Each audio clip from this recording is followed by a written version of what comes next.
قرآن حکیم کے 7ویں پارے کی تفسیر کا خلاصہ پیش کیا جا رہا ہے۔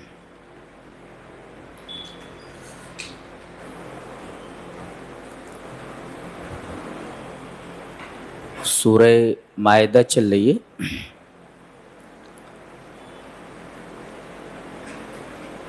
اور 7ویں پارے میں یہ سورہ تقریباً 1 ربوع تک آئی ہے۔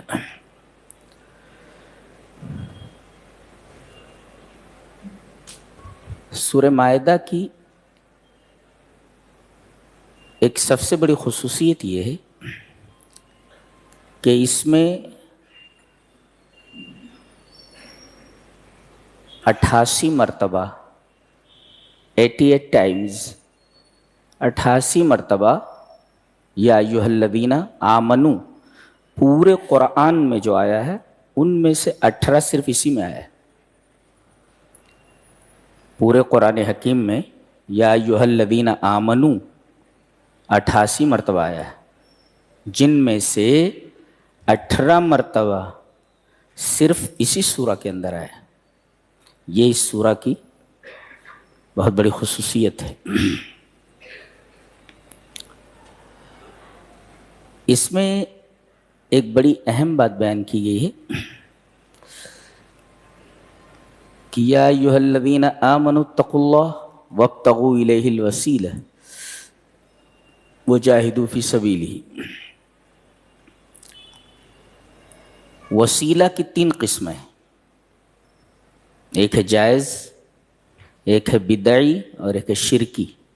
ایک جائز وسیلہ ہے اور ایک بدعی اور ایک شرکی۔ جائز وسیلہ کیا ہے؟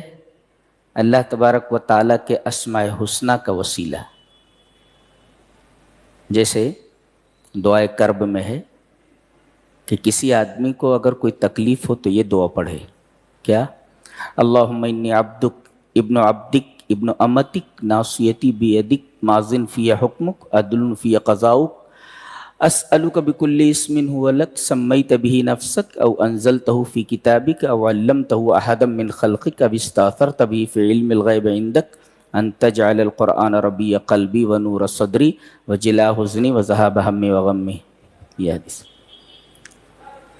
میں تجھ سے سوال کرتا ہوں تیرے ان تمام ناموں کے حوالے سے جو نام تو نے خود اپنا رکھا ہے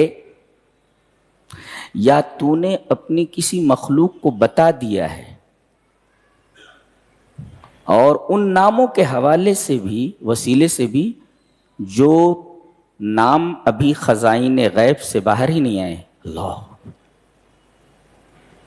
یعنی بعض نام اللہ نے ہمیں بتا دیے ہیں، تو میں ان تمام اسماء حسنی کے وسیلے سے تجھ سے دعا کرتا ہوں۔ یہ ہے اللہ کے اسماء حسنی کے وسیلے سے دعا کرنا، جیسا کہ دعائے کرب سے ثابت ہے۔ اور جائز وسیلے میں ایک وسیلہ ہے دعاء الرجل الحی الصالح، نیک زندہ آدمی کی دعا کے وسیلے سے۔ ذات کا وسیلہ نہیں ہوتا دعا میں، نبی کی ذات کا وسیلہ نہیں لیا جا سکتا۔ جی، نبی کی دعا کا وسیلہ۔ اس کی دلیل کیا ہے؟ ایک دفعہ قحط پڑ گیا تو حضرت عمر رضی اللہ تعالیٰ عنہ حضرت عباس ابن عبد المطلب، جو اس وقت مدینہ میں سب سے بزرگ تھے، بڑے نیک تھے، ان کے پاس آئے اور کہا کہ چلیے اللہ سے دعا کیجئے۔ دیکھیے، عباس ابن عبد المطلب ایک نیک آدمی ہیں، زندہ ہیں، ان کی دعا کے وسیلے سے بارش مانگی جا رہی ہے، اور وہیں نبی کریم صلی اللہ علیہ وسلم کی قبر مبارک ہے سامنے ہی۔ وہاں جا کر کے بارش کے لیے دعا نہیں مانگی جا رہی ہے۔ ہاں، تو دعاء الرجل الحی الصالح، نیک آدمی ہو، زندہ ہو، اور اس کی دعا کا وسیلہ ہو، نہ کہ اس کی ذات کا۔ اور تیسرے اپنے کسی نیک عمل کا وسیلہ، جیسا کہ حدیث غار میں ہے کہ 3 آدمی بارش سے بچنے کے لیے ایک غار میں گھس گئے، ایک چٹان پھسل کر غار کے دروازے پر آ کر رک جاتی ہے، ان کی قبر بن گئی، وہ باہر نہیں نکل پا رہے تھے۔ تو تینوں نے یہ طے کیا کہ اپنی اپنی زندگی کے کسی نیک عمل کو سامنے رکھ کر کے اس کے حوالے سے، اس کے وسیلے سے دعا مانگی جائے۔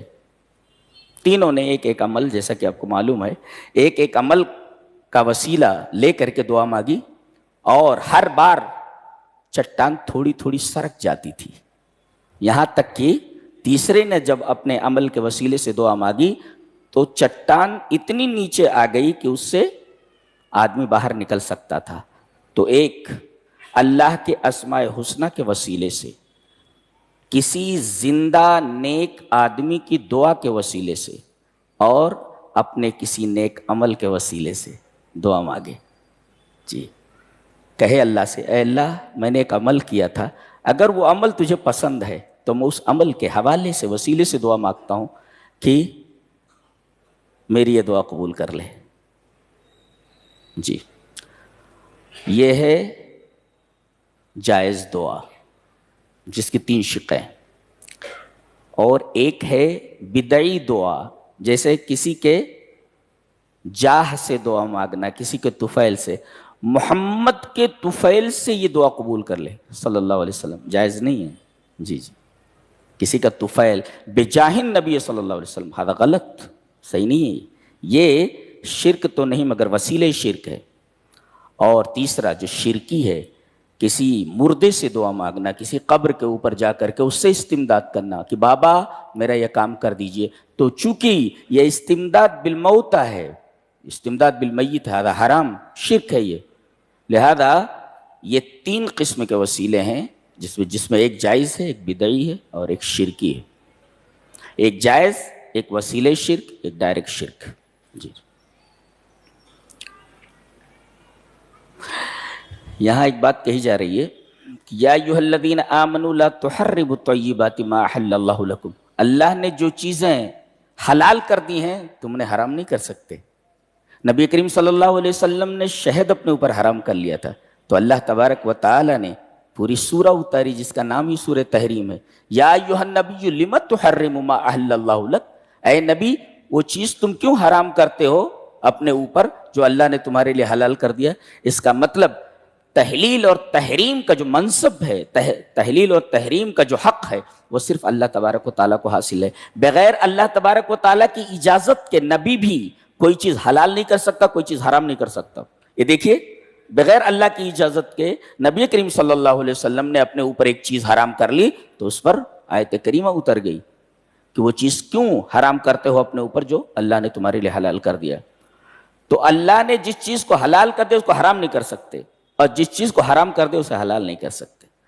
اگر کوئی آدمی یہ جانتا ہو کہ یہ چیز حرام ہے مگر اسے حلال سمجھتا ہو اعتقاداً، تو کافر ہے، جی کافر ہے۔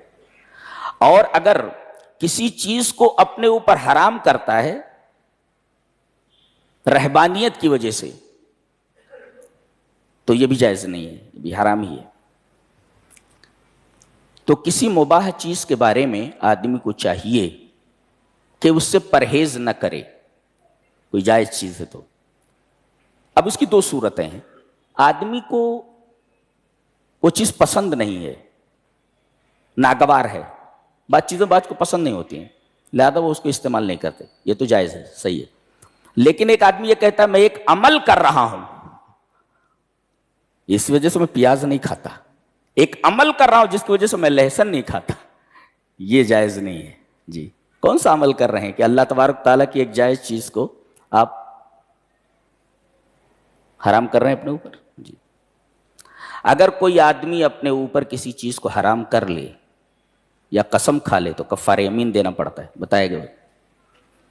لا یؤاخذکم اللہ باللغو فی ایمانکم ولکن یؤاخذکم بما عقدتم الایمان، اگر آدمی کسی چیز کو نہ کرنے کے لیے یا کرنے کے لیے، کھانے کے لیے نہ کھانے کے لیے قسم کھا لیتا ہے تو اسے کفارہ یمین دینا ہے۔ اس کی 3 صورتیں، ایک ہے یمین لغو، عادتاً آدمی اپنی زبان سے قسم کھاتا رہتا ہے، لا واللہ، بلا واللہ، نہیں اللہ کی قسم، کیوں نہیں اللہ کی قسم.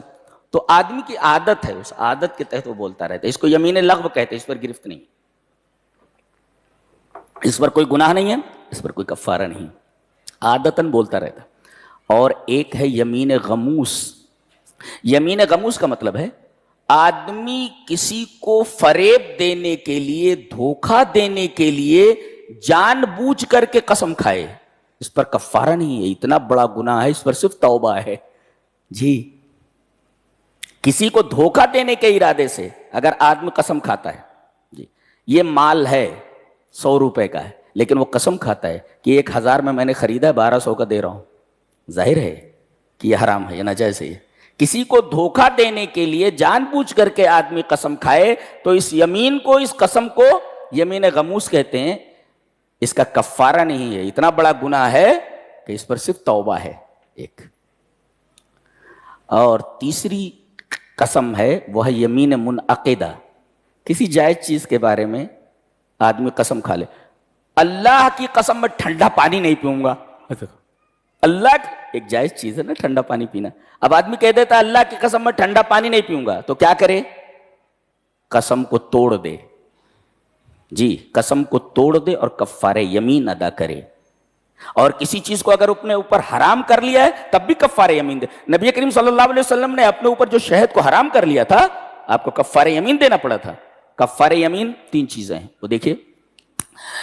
ایک تو ہے 10 مسکینوں کا اوسط درجے کا کھانا، فکفارتہ اطعام 10 مساکین من اوسط ما تطعمون اہلیکم. جو اپنے بال بچوں کو کھلاتے ہیں اوسط درجے کا کھانا، تو 10 مسکین کا کھانا کھلا دیں یا اوسط درجے کا کپڑا دے دیں. 2 او تحریر رقبہ، ایک غلام آزاد کر دیں.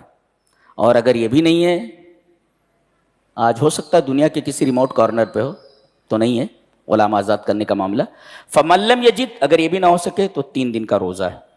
یہ 10 آدمیوں کا اوسط درجے کا کھانا یا اوسط درجے کا کپڑا 1، یا ایک غلام آزاد کرنا 2، اور اگر یہ دونوں نہ ہو سکے تو 3 دن کا روزہ ہے. یہ کفارہ یمین ہے. ان میں سے کسی ایک کو ادا کر دے تو کفارہ یمین ادا ہو جائے گا. اس کے بعد اللہ تبارک و تعالی نے ایک عجیب و غریب آیت نازل فرمائی ہے. آپ دیکھیں اور کتنی عجیب ہے. دیکھیں، یا ایہا الذین آمنوا انما الخمر والمیسر والانصاب والازلام رجس من عمل الشیطان فاجتنبوه لعلکم تفلحون. انما یرید الشیطان ان یوقع بینکم العداوۃ والبغضاء فی الخمر والمیسر ویصدکم عن ذکر اللہ وعن الصلاۃ فہل انتم منتہون. اللہ نے شراب کے حرام کرنے کی 7 وجہیں بیان کی ہیں. شراب کیوں حرام کی گئی؟ اس کی 7 وجہیں ہیں. جی بتایا گیا. پہلی وجہ تو یہ ہے کہ یہ انصاب اور ازلام کے ساتھ ذکر کیا گیا ہے. اس کو، وہ جہاں تھان ہوتا ہے، جہاں غیر اللہ کے نام کوئی چیز ذبح کی جاتی ہے، اس کو انصاب بولتے ہیں. اور ازلام پانسے، جن کے ذریعے آدمی فال نکالتا تھا. اس پر لکھا رہتا افعال لا تفعل، اور ایک خالی رہتا تھا نکالنا، اس کو کہتے تھے ازلام. تو اللہ تعالی نے شراب کو بتوں کے ساتھ ذکر فرمایا. اس کا مطلب ہے شراب سے دین کے اوپر بھی اثر پڑتا ہے. اور اس سورہ کریمہ میں حفظ الدین کے بارے میں کافی زور دیا گیا ہے، آدمی دین کی حفاظت کرے. دوسرے رجس ہے. یہ کیا؟ شراب. رجس کی تعریف کیا ہے؟ کل عمل لا خیر فیہ، وہ عمل جس کے اندر کوئی بھلائی نہ ہو، دیٹ از کالڈ رجس. تو اس کے اندر کوئی بھلائی نہیں ہے شراب میں. 2، تیسرے من عمل الشیطان، یہ شیطان کا عمل ہے، یہ شیطانی عمل ہے. ظاہر ہے کہ آدمی کو شیطانی عمل سے دور رہنا چاہیے. 3، فجتنبوہ، منع کیا گیا، رک جاؤ، اجتناب کرو. 4، اگر نہیں رکو گے تو کامیاب نہیں ہوگے. دیکھیے، اور 2 چیزیں آگے بتائی گئیں کہ اس سے آپس میں بغض و عداوت اور نفرت پیدا ہوتی ہے. آدمی شراب پیے ہوئے کسی کو گالی دے دیتا ہے اس لیے کہ ذہن قابو بھی نہیں ہے. لڑائی جھگڑا ہو جائے، مرڈر تک ہو جاتا ہے. تو اس سے عداوت پیدا ہو جاتی ہے دلوں میں. اور ساتویں چیز وَيَصُدَّكُمْ عَنْ ذِكْرِ اللَّهِ وَعَنِ الصَّلَاةِ، کہا گیا کہ جب تک آدمی نشے میں ہے تب تک وہ نماز کے لیے مسجد میں نہ آئے. اس کا